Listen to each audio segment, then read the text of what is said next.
Well, for the first time in 2016, good evening, WNBA and women's basketball fans, and welcome in to the WNBA 365 Network, your 24/7 365 comprehensive home for everything revolving around the WNBA and the rest of the women's basketball universe.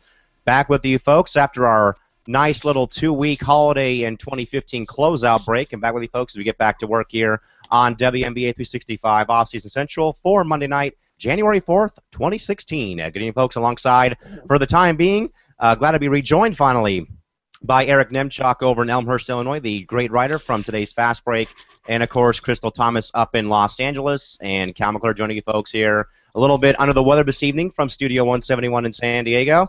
Guys, good evening. How's it going? Good to see you. And more importantly, Eric, nice to have you back as well. How's it going over there, everyone? How's it going tonight? Good to be back, man. Thanks for having me. It is going well. To say the least. And, folks, again, we were in a bit of a minor delay. We were, as you know, we try not to come on here without our entire team. But Tanisha Stewart, one of our other co-hosts tonight, having some problems with her internet feed. So hopefully she'll be coming on sometime soon. And, again, folks, like I said, you may have to bear with me tonight as I do my best General Grievous impersonation. For those of you that don't know, that's one of the characters from Star Wars, not the new one, but one of the Star Wars movies. As you can probably tell with the cold and flu season going around, yeah, we'll just leave it at that. And I'm going to have to get the voice back to 100% because I do have a pretty hefty schedule coming up this week. Other than that, though, guys, we'll kind of, I guess for a bit, kind of talk about what occurred, though, over that 2-week break. Excuse me. As you probably know, again, a lot happened. Of course, we wrapped up our coverage, of course, of the 2015 season with our last two shows back on the 21st of December with our exclusive one-on-one sit-down shows. Before we do get to that, let's just kind of go around the table here real quick. We'll start with Crystal. We would have started with Shorty, but of course Shorty's not here. But Crystal, I guess, kind of briefly, I guess, how was the holiday season for you? Kind of give us a little bit of a recap, if you don't mind. My holiday season was good. I was sick. I was a little sick over the holiday season. But it was good. I kind of just chilled out. You know, I just be chilling. I had fun. And as some of you may know, I went to see one of my friends play that, you know, a couple of days ago. But other than that, it was pretty chill. It was pretty cool. Now, Eric, obviously, we haven't seen you in a while because, as we kind of cited earlier on during the last part of December before the winter break happened, of course, school and finals, of course, the roughest time of the year for every college student. Glad that you got through it, though, but how was the holiday season, though, back there in the Midwest for you? Well, yeah, I got through it just fine. I finished my undergrad, all 130 credits out of the way, and I am so thrilled that I just spent the entire past 2 weeks doing absolutely nothing. Yeah, it's just been great doing nothing. Yeah, no, I would agree. And as you folks probably have seen, if you have or have not heard or have seen, good to finally get 2 weeks off. But I kind of wish I was not sick over my break because I've been away from announcing from ever since the last hockey game I did. I've been off since the 19th of last month, and starting back up tomorrow night, and then on Friday and Saturday. But you'd rather get sick during the break, but I did not get sick during the break, so I get sick during the week I go back to work. So hopefully the pipes will be back to full strength again for a couple of games I'm doing tomorrow and on Friday and Saturday afternoon. And again, hopefully you folks had a great holiday season out there as well. And Crystal, we're going to start with you again on a different one. And again, kind of want to go back though and revisit again because as we know you and I though, but starting with you though, again we shared a couple of really good stories though on our last full day of coverage here before the holiday break. Of course, the launch of our brand new WNBA one-on-one talk show again, where we kind of came here and kind of spoke our mind about a few things that we talked about between my personal story with Candace Wiggins and of course you had talked about, of course, how pretty rough the summer was for you in your personal life. And Crystal, the numbers have kind of spoken volumes between the two shows, a combined total of 70 views across those two shows, 40 for yours, 30 for mine. So, Crystal, obviously we were kind of, I guess, a little skeptical about this idea. I don't know if we really were, though, but, you know, maybe a bit uncertain, though, about how the format would work. But I guess the numbers can kind of say for themselves that they have kind of worked so far. So I guess your final takeaway, though, about those first two shows that we did, though, last year. It's kind of hard to already say last year already, but your thoughts, though, and why? First, I apologize for the background noise.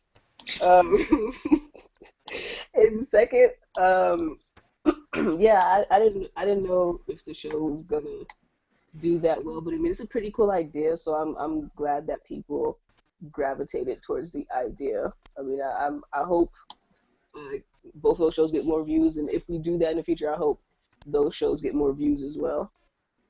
Again, Eric, this was an idea that kind of came to me kind of, out of the blue when I was watching a recap show that I had done back in July of last year, talking about my entire trip to Los Angeles, and wanted to talk more. I kind of just thought, it'd be pretty cool though if I can come here and share my story about Candace Wiggins a bit more, and maybe Crystal could work in her story about, her personal, the tough road she had over the summer, and even Reagan could share her story about her experience working with LaChina Robinson down in Atlanta, or even if you have any good stories, or even if Shorty has good stories. So, Eric, I'm sure if you probably caught one of the two shows, or at least caught Crystal's first and foremost.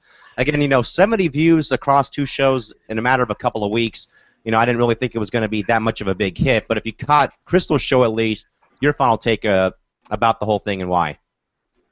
No, I caught both of your shows actually. I didn't catch them live, but I was able to view the replay, and I thought it was a great idea. It kind of personalizes us. It kind of gets our own story out there, so it makes it seem like we're more than just a couple people just hanging out on Google Chat, just talking about basketball. I mean, we are, but just kind of giving us some credibility.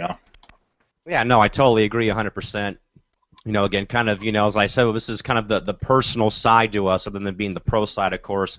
We come here and talk about all these games from college and overseas, and, of course, once the summer hits in a couple months, when we do get the season going, and, of course, when the draft gets around here, we show up the basketball side, but this was a chance, of course, as well, to kind of, talk about that personal side. And, of course, Chris, we talked about yours, and, of course, my story kind of, as I said, though, plenty of times, though, on that broadcast, more so as a way to say, why a male sports fan would care to watch or even cover, a women's sport at any level. And, of course, like I said as well, knowing an athlete, pro athlete, at that, even before they became a household name as well.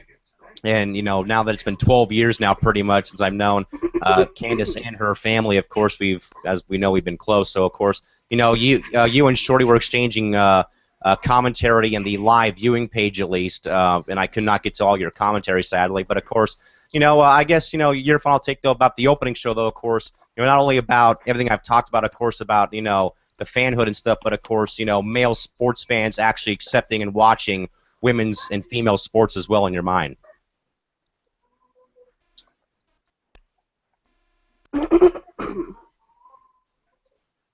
Okay, so I think we may have had a bit of a glitch there, but Crystal, I'll just go back to you because I think we were going to you, and I think we may have had some minor mishap here. But again, Crystal, going back to the first show, at least again, final take again, this wasn't, again, yes, it was about the fanhood, of course, about me and Candace Wiggins, but of course, though, as well.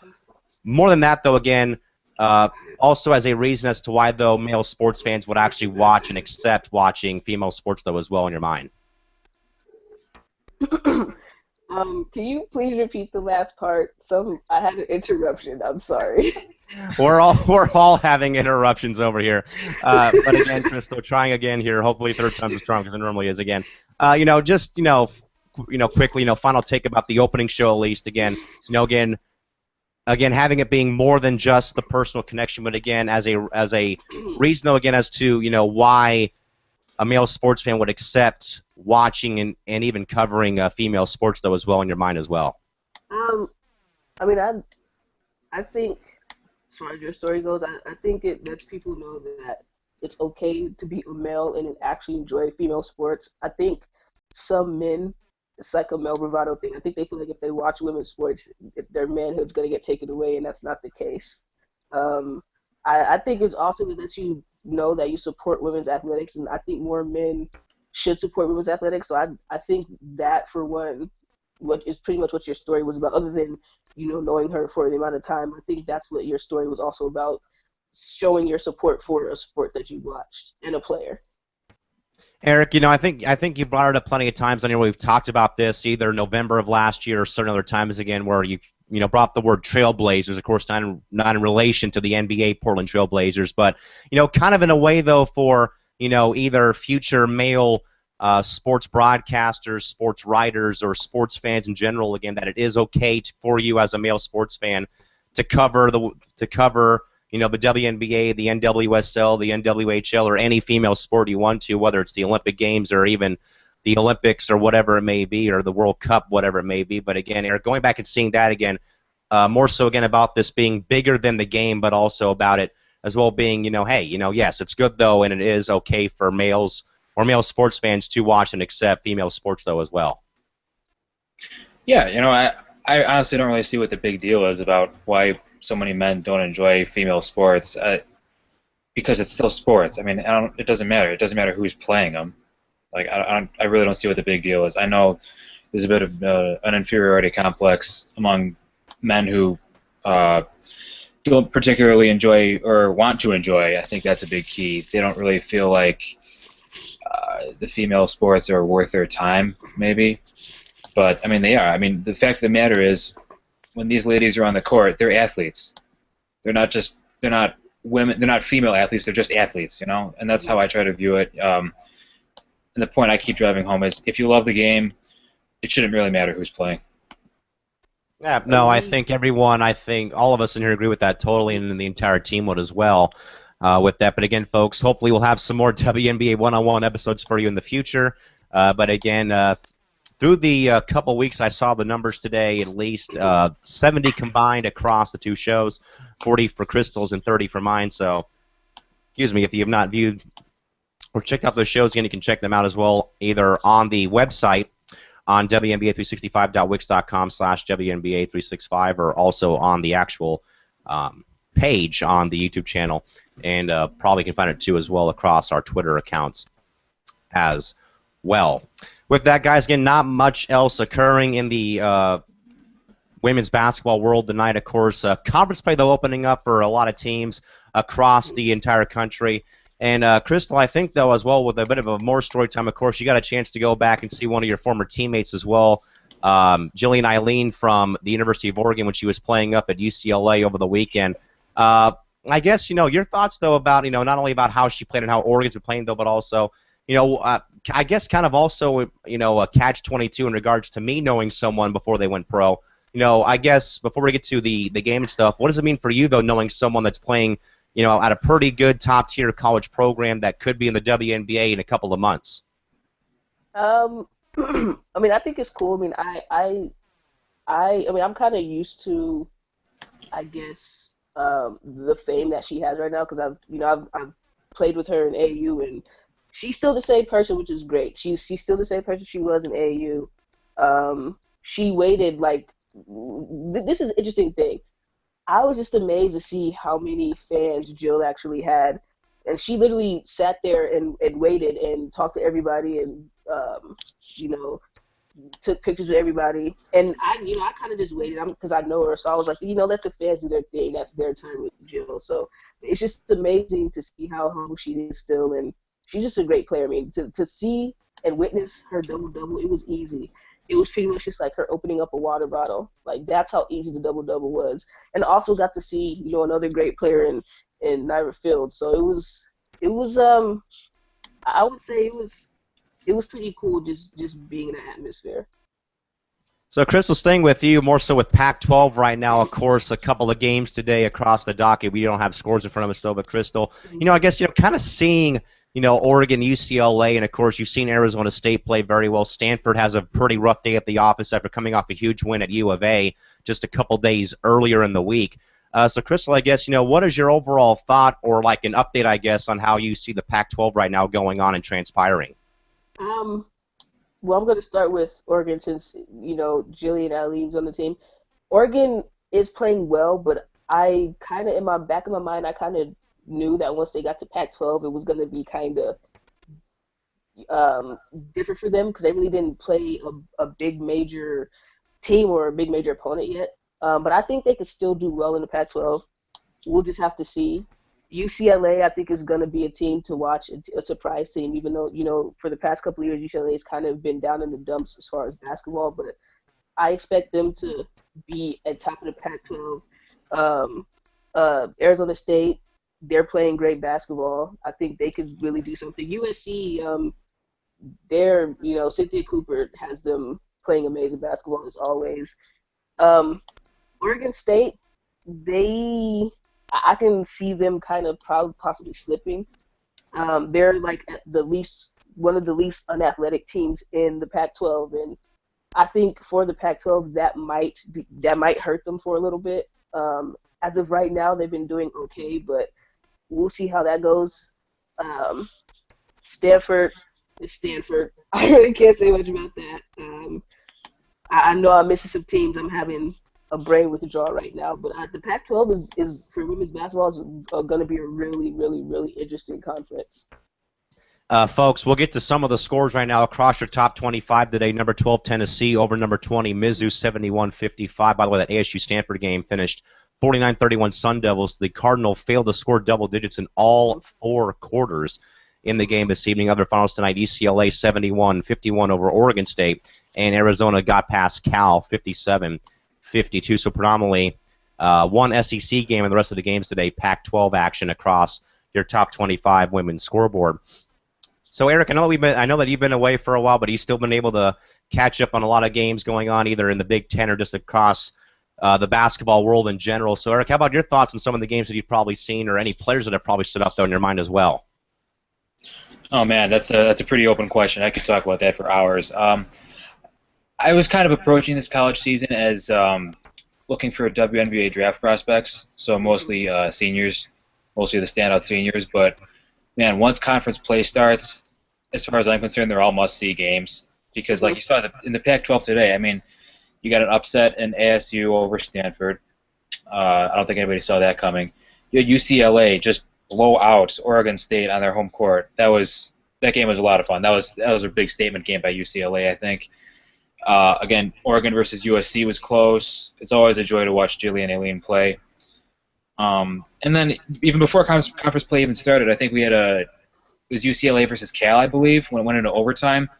That was a heck of a game too. That was a real treat to watch. So, and then up in my neck of the woods, we got the Big Ten, and I love the Big Ten. I love conference play because Big Ten, they play hard.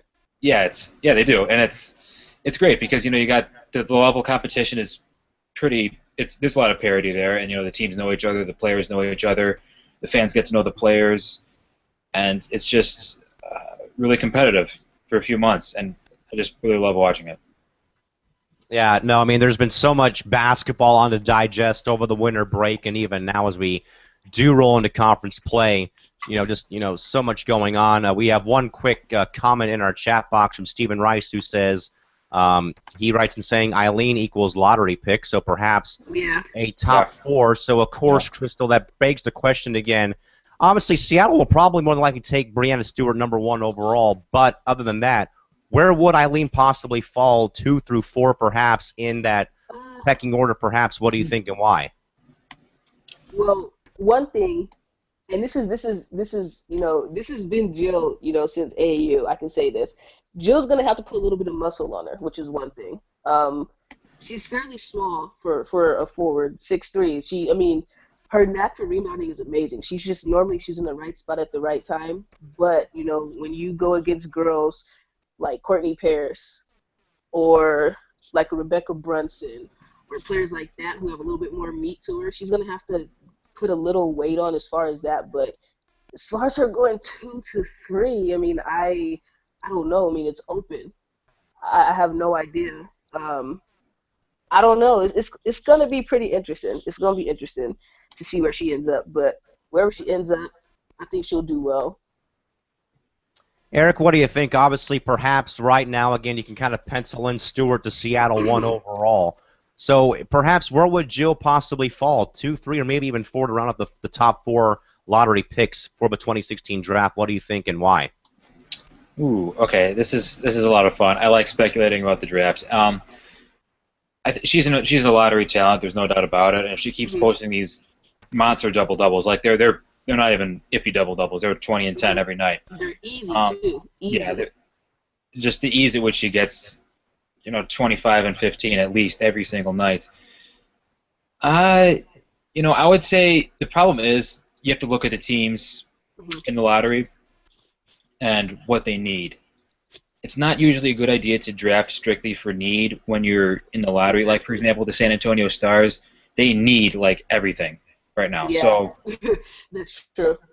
yeah, so it's kind of disappointing for them that they didn't win the lottery. Then Stewie to San Antonio would be a foregone conclusion. But that's not the way the ball's played out. So I think you gotta look at who the best player available is. Jillian is certainly up there. I think that's why she's a top 4. She's a lotto candidate. Mariah Jefferson's going to be up there, not just because she's from UConn, but she's really freaking good. Yeah. So I think Jill will go either 3rd or 4th, depending. San Antonio, but you see here's the other thing. They have Danielle Robinson, and she and Mariah Jefferson are somewhat similar. So again, you don't really want to draft for need when you're in the lottery, but maybe that's what they do. Maybe they draft Jill 2nd. I don't know. Maybe they could trade D-Rob for another team's pick and try to get a post. I don't know. It's going to be really interesting to see how this plays out. And a big thanks to Stephen Rice for giving that thought to us in our live commentary box here on the live feed. Again, thanks for dropping by and checking us out this evening. But again, folks, if you want to drop anything, of course, you guys can hit us up on Twitter, of course, at WNBA365, at Calimac3, at Pup1010, or at Nemchalky. Or if you are lucky enough to do so, you can also drop it live on our live commentary box as well, live on the viewing page as well, if you're watching us live as well on the tube. All right, guys, looking ahead to tomorrow in the top 25. Again, a lot of good games as well tomorrow, beginning with only 2 games tomorrow, I should say, for the top 25 for women's hoops. You got number 25, DePaul, and number 25, Seton Hall, playing tomorrow, along with UCF visiting South Florida on Tuesday. We'll be off tomorrow, by the way, folks. And then coming back with you folks on Wednesday night back here on the network, we've got Tulsa taking on number 1 UConn from the XL Center in Hartford, Oklahoma at TCU, Baylor will take on Kansas, and Iowa State at Texas at 5 o'clock as well. Now, guys, I know that we did our best to kind of hide from this, but I think that we might as well just talk about it now because it's already kind of been in the past. But, of course, guys, a pretty disturbing and lewd act done by former NBA player Gilbert Arenas, of course, during the brief break we were on, of course, with the pretty lewd Instagram post of course, as we know, again, his possible marketing plan for the WNBA, which included a pretty extremely negatively rated video, of course, on his Instagram page that, of course, guys, got a lot of hullabaloo from pretty much every player, fan, and team, and pretty much every WNBA or women's basketball representative, including the 5 of us here in our first ever roundtable discussion as well during our break. And obviously, Crystal, this is, when I saw all this go down, I thought to myself, well, nothing new. I'll just move on from here. But of course, just seeing though that of course, the players having speaking their mind, of course, as well about it. And like I said, it was basically, Arenas acting like a baby wanting his bottle, basically, is all I'll really say on that matter. But of course, guys, we wrote a pretty good story about this. But Crystal, I guess, your final take about it, again, obviously, nothing new, of course, to the WNBA or women's basketball fans. But I guess, your thoughts about the timing of it probably as well, and your final thoughts about it as well. What do you think? I mean, I don't necessarily think the timing of it would have made a difference, whether it was in season or not. I just think that, especially for him to have daughters, that was just a pretty ignorant thing to say. Like I said, I play basketball, so I'm used to hearing stuff like that all the time. So it comes to the point where, yes, it's very disrespectful, but it comes to the point where you get to the point where you just ignore it. You're kind of numb to it because you hear it a lot. I've actually haven't heard it that much, but that was probably by far one of the worst things I've heard. And I've heard some bad ones, as you can probably imagine, but that might have by far taken the cake of all the ignorant things I've ever heard a male say about women's basketball or women's basketball players. Eric, like I wrote in my little small piece or excerpt in the story, again, I can tolerate all the stuff I hear, and even when friends tell me they don't really care about it, they don't take it to that extreme level of ignorance of posting something like that or whatever it may be. I mean, I can deal with all the fake video game covers that they say that, I can't wait to play this and no one ever, or no one cares, or, I can tolerate that. But never before has anyone that I know of, family, friends, or whatnot, that I know on social media or in real life, that they don't take it to that level of ignorance about this entire story. So obviously, Eric, with you writing for the league as well, on today's Fast Break, of course, like Chris said, though, you kind of become numb towards it. But I guess your final take though about this whole incident. I don't know if I've become numb to it. In fact, I may have actually become more sensitive to it because it's just so. As a guy, it's embarrassing because there's no reason for people to be talking like that, especially these ladies, their male counterparts. I think it was Devereaux Peters who tweeted that usually it's the male athletes who give them the most support. So I'm not really sure what the point of this was. He was obviously just trying to get attention, which he did. He got his 15 minutes, and it was literally like only 15 minutes. He was trending for like 15 minutes, and then everyone forgot about it. But again, as Crystal said, we just become like used to it, and that's a real problem. There's still a lot of work to be done, especially for us men. I'm not really sure what else to say about that. It hasn't already been said, but it's a problem. It's a problem for sure, especially and now we see it's a problem in the men's sports world too. Not every single male athlete respects female athletes like they should, and it has to start with them. It has to start with them, and it has to start in the media, or else we're in for a long battle.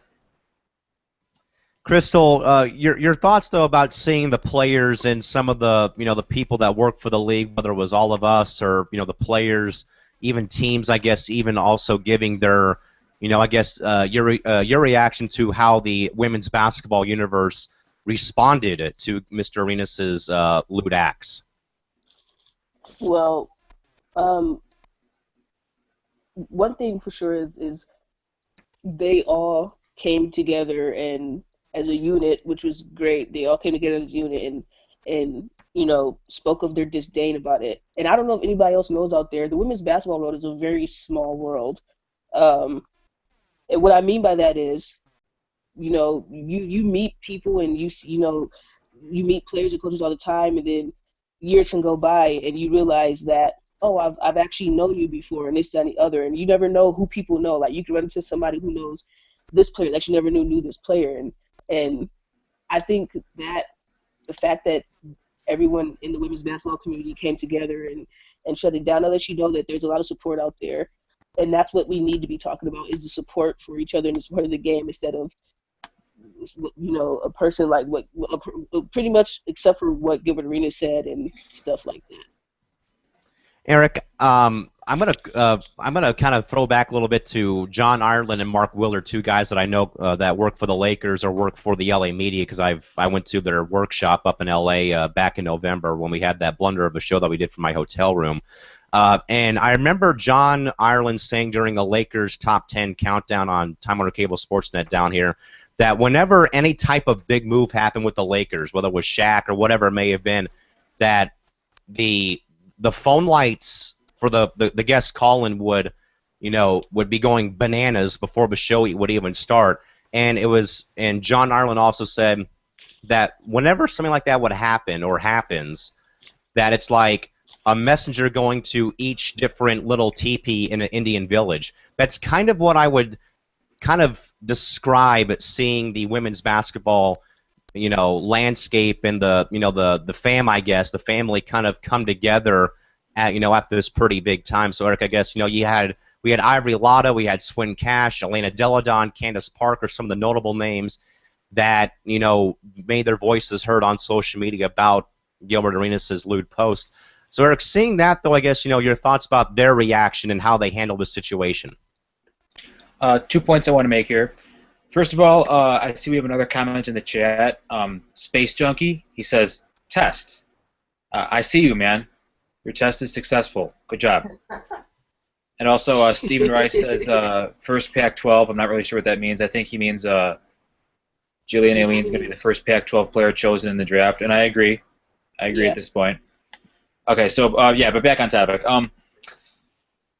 I think there's a couple things I want to say about this. First of all, it was very heartwarming to see all the women's basketball community kind of come together so quickly and so effectively over this, because at the end of the day, it's a very tight family. That's kind of the, yes, I would like to have the fan base grow a significant amount, but at the same time, it's so intimate that everybody knows each other, everybody likes each other for the most part, and it's just not something you see in a lot of other major sports leagues. So I think that was pretty cool. And also, with my writing journeys, I guess you could call them, for today's Fast Break, I follow a lot of writers for the NBA too, and they were equally as disgusted by Arenas' comments, and that I think was really cool. I think that shows that we're making a lot of progress, because the guys who are, whether you like it or not, the media world is shifting towards social media, blogging, online writing, publications, stuff like that, and the fact that these people who are spearheading that movement said what needed to be said, that kind of opens it up to their audiences, saying, all the other people saying, hey, I don't watch the WNBA, but wow, these people are really disrespecting it. That's not right. Or hey, maybe even, wow, I don't like that, so maybe I'll support the WNBA by watching it. Wishful thinking, I suppose, but I think that's a really important point. Not just the players coming together to support each other, but also the sort of the NBA side of the things. I think it was Nate Robinson who posted something about this on Instagram. He said, I usually stay in my lane about these sort of things, but hey, man, that was just unacceptable. I have a daughter who wants to play hoops, and I want to be the best role model I can be, and there's no room for stuff like this. Yeah, no, and Nate Robinson got a really good ovation on Twitter from not just all of us probably here. I said a few things to Nate. Some of the players even supported or even said something as well. So obviously we were going to come out eventually out of our shells and talk about that little brief nonsense scheme that went on over the holiday break while we were away from you folks here until tonight. Eric, getting back to a point, though, that Crystal and I had kind of talked about briefly at this point in time. Real quick, I do have to bring up two things real quick. One more from Stephen Rice. He wants to ask you guys, starting with Crystal on this, any guesses on who you think will be the WNBA president? Crystal, do we even really have any type of ballot yet to fill out for this? Or what is your gut telling you, I guess, right now in regards to what we were going to get to, though? What do you think? In regards to things, me, I'm available. No, I'm just kidding. I don't know yet. I haven't heard any updates since the last update that was on the show, which was probably about a month ago almost. So I don't know. Oh, that's a good question. I would love it to be Tamika Catchings possibly, but I don't know. I have no idea. All right, and then one more for Eric from Space Junkie, who comments on our last talking point. He says Arenas was the guy stupid enough to have guns in his locker, so whatever he says shouldn't carry any weight anyways. He's not LeBron James or Kobe Bryant. And that's what I even brought up as well, Eric. Do we forget this was the same guy, along with Nick Young of the Lakers, who brought loaded handguns into the Wizards locker room before a game because he got a little butthurt because someone didn't pay up to him for something. When I knew it was Arenas, I wasn't really surprised. So Eric, I guess any reaction to Space Junkie's comment again, saying that Arenas was the guy stupid enough to have loaded guns in his locker, so whatever he says shouldn't carry any weight. He's not LeBron nor Kobe. What do you think and why? He's absolutely right. That's the thing that Gilbert Arenas is best known for. That's really all needs to be said about that. Yeah, so again, thanks to Steven and Space Chunky for stopping by and dropping a few comments in the box tonight, and hopefully we'll catch you guys again back on Wednesday. Now, Eric, so Eric, going back to what we were going to bring up now, again, me and Crystal had talked about this for a bit. Again, this was a probable idea for at earliest 2016, but maybe probably in the future when the league kind of grows again, was again possible instead of conference, but divisional play. Now, again, as you may know, I had a pretty Oscar Mayer baloney tweet about possible divisions earlier on during that show, again, where it was pretty much like the Arena Football League was last year, where it was the 12 teams, but 3 teams amongst each division. So, Eric, obviously, if in fact they go to a system like that with some added teams, would you be in favor of some type of divisional play, or do you let the current format as is right now? What do you think and why? That's a good question. I like the current format because honestly, I'm not sure what good the divisions would do. You already have conferences. I don't think splitting them up even further would make it any better. Yeah, I really don't have much of an opinion on that. Sorry. Yeah, no, it was something, though, that, as we also brought up as well, with me and Crystal bringing this up as well, Eric, again, was, I guess kind of the way, though, that Adam Silver and current interim president Mark Tatum have really done their best to sort of, kind of get the WNBA back on its feet. Because we know that when David Stern, founded the league back in '97, there was 8 teams, and it grew to 12, and then 14, and then it kind of grew and grew and grew. Then the inches fell off, and then it kind of, got burnt back down to the ground. But Eric, now that Adam Silver, has kind of reassured the fans that it's not going anywhere, Mark Tatum is currently the interim president. He's done a lot of good things so far, and that they're, thinking of new ideas, like the divisional format, like possible expansion. What does Adam and Mark's full backing now, not being on the fence, but their full 100% backing of the league, kind of say as we go into year number 20 now of the WNBA in your mind? Well, Stephen Rice just made another great comment in the YouTube chat. He says, poor WNBA marketing year after year doesn't help. And he's absolutely right. Since the season ended, how many times have you seen a WNBA commercial on TV? Yeah, none. Yeah. And, see, we're talking about women's college basketball. Hey, maybe it would be a good idea to put WNBA commercials on the games of these seniors who are going to be playing in the WNBA next year. Or does that make too much sense? I don't understand that. Here's the thing. You can blame Adam Silver all you want. Oh, and by the way, he just took out the they're not doing the higher shooting stars competition in the All-Star game this year. But at least we have the fashion show, right? Come on. This isn't helping. This is, if Adam Silver wants to truly convince us that he's helping the WNBA, he needs to do the opposite. When there is an opportunity to promote the WNBA on a national scale, you can do that. You're not going to lose any fans by doing that. It's the All-Star game. Everyone's going to watch it anyway. But, Steven's absolutely right. The WNBA needs to do a better job of marketing. They need to do a better job of presentation. I know we've talked about this a billion times, but it's still going to hold true tomorrow, just as it did yesterday, and the day before that, and the day before that. They need to do a better job of putting it out there. This is a professional sports league. This isn't AAU. This isn't high school sports. This is a pro sports league. They deserve to have that out there. And a lot of these things aren't going to change until they do. Salaries, it's going to be hard to increase salaries if nobody knows who these people are. You get what I'm saying? Yeah. No, I totally agree 100% going forward. And again, Stephen Rice, again, great comments again. Great responses tonight on that chat box, folks. You guys are doing great. Keep firing away, and we'll keep responding to you guys as well as we go forward into Wednesday night. Again, we'll be back with you folks on Wednesday when we do get back here on Wednesday night back here at 10 o'clock p.m. PST.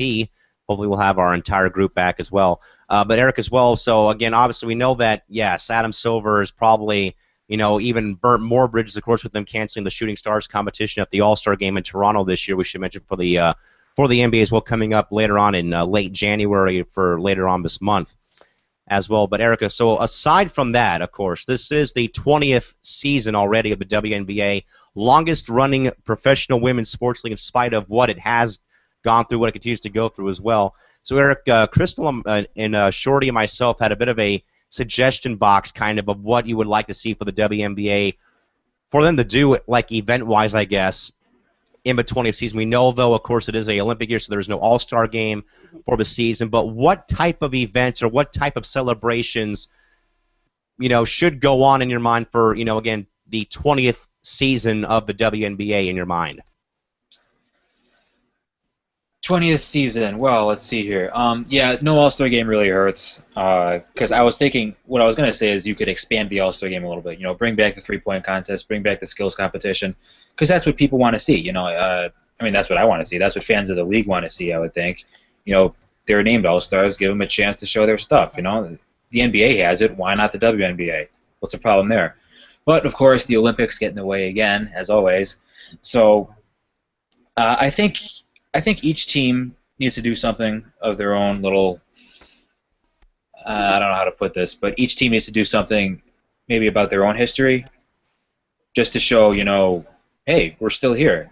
Through all the adversity, through all the crap we're taking, we're still here. We're not going away. Especially, incumbent franchises like Seattle, Indiana, Minnesota. They need to show that through 20 years, they've been through it, and they're still getting stronger.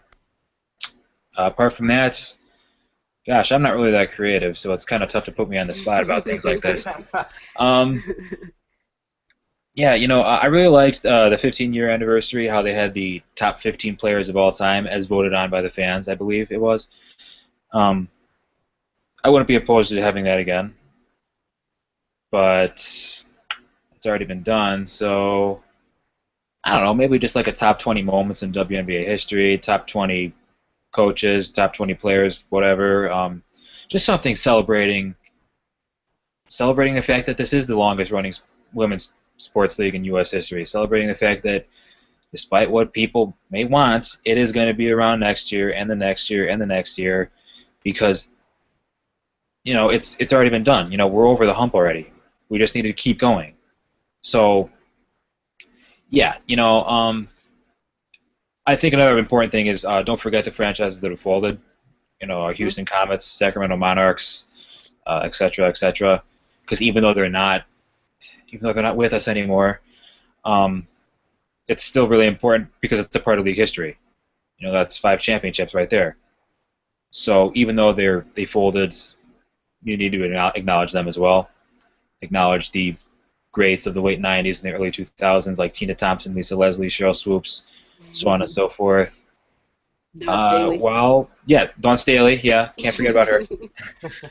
And while acknowledging the greats of today and of the future, just to drive home the point that the WNBA is here to stay, and let's have another great 20 more years.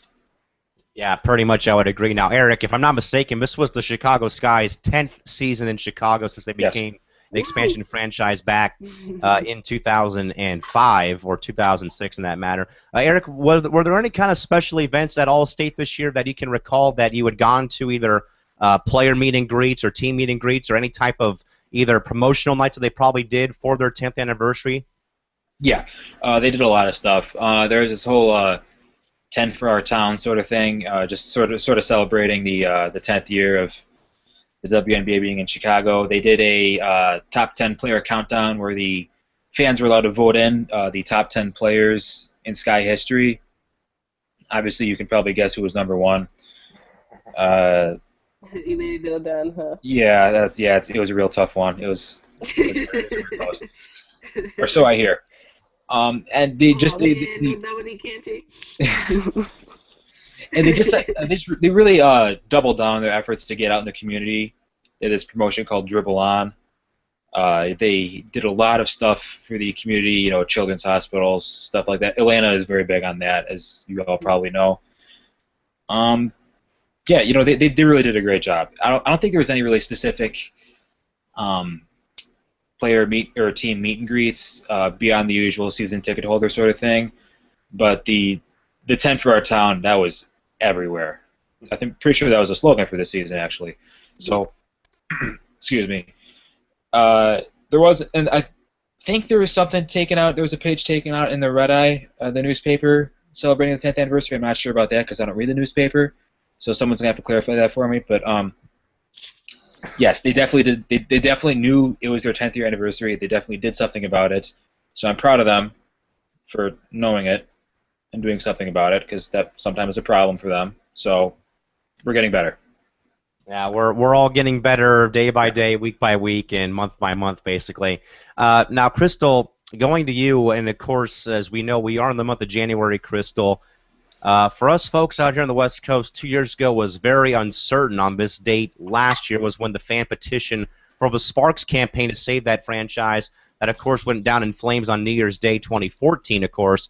The petition campaign, of course, launched today and, of course, went on a pretty wild run.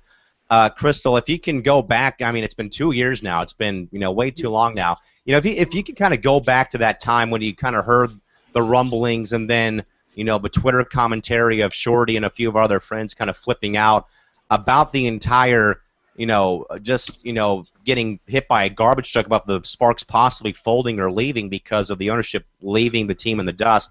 Can you kind of go back and tell us about your initial reaction to that story? That's crazy that 2 years passed that quick. That was fast. When I heard the story, I kind of was just like, I don't know. It just came out of nowhere that, Paula Madison just up and left out of nowhere. It was very quick. That was the thing. It was really quick.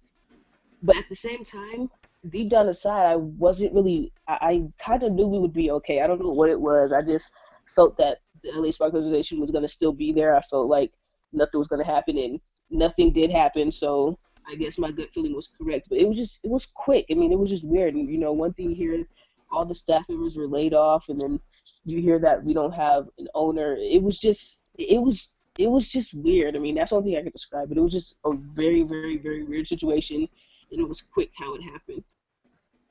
Now, Eric, obviously, I'm going to bring up one word here that I probably told you or probably told Tom, who's also a Sky Season ticket holder, way back in the postseason of that season, is camaraderie. That the WNBA fan base is probably the best camaraderie across every other professional sports fan base in regards to, no harsh violence or, you don't hear about fans getting killed or stabbed or whatever at the games because, of course, we're not that way. We don't treat everyone that way. But obviously, Eric, being in Chicago, being in Elmhurst, and being a Sky fan, but seeing this news though about about a fellow team in the league, possibly, and not only that, and as well, a marquee WNBA franchise, as well, being here since day one from the first game, so on and so forth. When he heard that news about the Sparks being up for sale or possibly folding or even leaving, initial reaction was what? Terrible. It would have been awful. Because, like you said, they were an original WNBA franchise. You have so much WNBA history there, from the championships to Lisa Leslie, to Alicia Milton-Jones, so on and so forth. Just the message. What message would that send? Like, our past doesn't matter. Like, we worked so hard for this, and it also would send the message that, hey, these owners, they don't care. They don't care about the sport because they're not turning a profit. Well, guess what? It took the NBA a long time to turn a profit too. It took the NFL a very long time to turn a profit. It's not just about money right now. So, yes, it was going to be a disaster, and shout out to Magic Johnson and his crew for stepping up and buying the team, because if they didn't do that, that would have set off a chain reaction. I think that would have set off it would have been a domino effect with other WNBA owners thinking, maybe I shouldn't do this either. If the Sparks, is one of the most storied franchises in the WNBA, if they can't stay together, what good is this? But luckily that wasn't the case, and they were able to get a deal done and hopefully stay for good. Well, Eric, we LA folks, at least LA fan in San Diego, but of course the LA fans, they'll kind of owe Michael Alter, the Sky owner, a little bit of a hug and some California burritos and a couple of craft beers for calling Magic and telling him you might want to buy the Sparks, buddy, because Michael Alter was the guy that approached and told Magic about the Sparks going down, and also contacted now former President Laurel J. Ritchie about the situation. But we'll talk more about what was 2 years ago on a few more important dates. Some more commentary, guys, before we do wrap up for the night. From Stephen Rice, and also from Space Junkie. That's Corey, one of our good Lynx fans on Twitter, who probably stayed up well past the 1 o'clock hour from the Central Time Zone to watch us. Crystal, before we get out of here, for Crystal and Eric to start off here, apparently Corey wants you guys to name your 12 players for Rio 2016. Crystal, who do you think and why? For Team USA, I'm assuming. No, for Team Brazil. Oh, well, Erica De Souza. No. Oh, God. Okay. EDD first, obviously, for obvious reasons. Tamika Catchings, why not? It's, she's going to retire after this year. Donna Taurasi, obviously. Brittany Griner.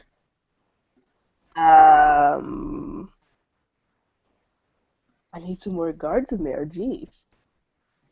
Skylar. Oh, yes. Thank you, Skylar Diggins. We got 5 right now. Ooh, Oh, Feel free to chime in too, Eric. This isn't just Crystal. This is all of us here. Yeah. How can I forget? Was that 6? Now we're at 6. I got 6. We have a missed call. That's weird. 6. Let's see. Maya Moore, I got to throw, just for you Minnesota fans out there, I know I said I don't want to see Minnesota in the championship no more, which I don't, but Maya Moore is a beast. I can't deny it. Ooh. Who was that, 7? We got Catch. We got Deladon, Taurasi, Griner, Yes. Skylar, Maya. Yep. I think I had, you already said that one.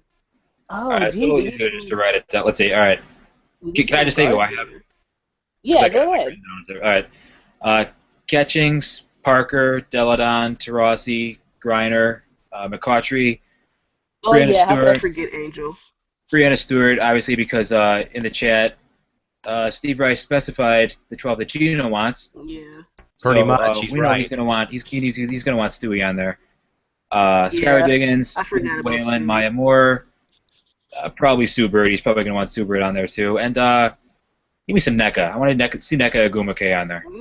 Now. Or can she do that? Because no, she can. She can. I agree with NECA, but I don't know so much about Lindsay Whalen now. She really wasn't playing like herself last year because she wasn't 100%. I mean, who's to say what she'll look like this year? But I don't know I mean, Lindsay Whalen, I wouldn't be upset if she got picked, but I don't know if that's who I would pick. I'd rather have her than Sue Bird, but Sue Bird's happening. Yeah, yes, of course, because Sue Bird's up there in age. And She's Team USA, Gino, he really respects the veterans. You know, if you look at the 2012 team, you had Asia Jones, you had Swin Cash, and people were all up in arms about that. So I kind of was too. Asia Jones was a weird pick. That was an odd pick, wasn't it? Yeah, but that was pretty weird. You know, as much as I'd like to see. Did that team get the job done though in 2012? I believe. Of course it did. I mean, it doesn't matter. Like the starting 5, you could have like 5 WNBA All-Stars and the rest bench players and still run away with the gold. But no, I agree. And he also had a very, very, very injured Sylvia Fowles in that team that was pretty much kind of hurting to watch. That was painful to watch Big Sil, play like that. I mean, she still got it done. Oh no, okay. They'll probably take Charles over NECA though. I'm sorry, you kind of. That's probably going to happen, knowing. I don't think it should, but it probably will. No, it probably will because as we know, Gino kind of has his favorites, amongst that, all that blue. Tina Charles. Oh, Big Sil's going to be in the mix too. There are too many. I think this is a good problem to have, obviously, but. No, it is. It's a very great problem to have. I mean, I wish Chrissy Tolliver wasn't Slovakian, but things happen. Things do happen. I wish he was American still, but I still got love for KT. I'll just say this real quick before we get out of here. I'm glad it's Gino's job to pick the 12 and not ours because we'd be here for another hour debating on that. And also, Corey said, cue the Jeopardy think music. Or Jeopardy music playing. So that was uncalled for. So that is. Oh, man, you give us like a list question, you expect us to answer it right away. That's not how this works. Right. I mean, hey, let him be in this situation. He'd understand how hard it was. This is very strenuous, man. Yeah, I'm gonna go to sleep thinking I made the wrong decision. It's 1 a.m., man. I'm tired. So like I said, I'm glad that's Gino's job and not our job to figure out who will be representing Team USA in the starting 12 or the 12-player roster for the 2016 Rio Olympics. We had one more comment come in. Got to go off screen. Stephen Rice says, some think Bird should step aside from the 2016 Olympics. Krista, what do you think? Perhaps, yes or no? Yes, I believe so. I believe I got love for Sue Bird.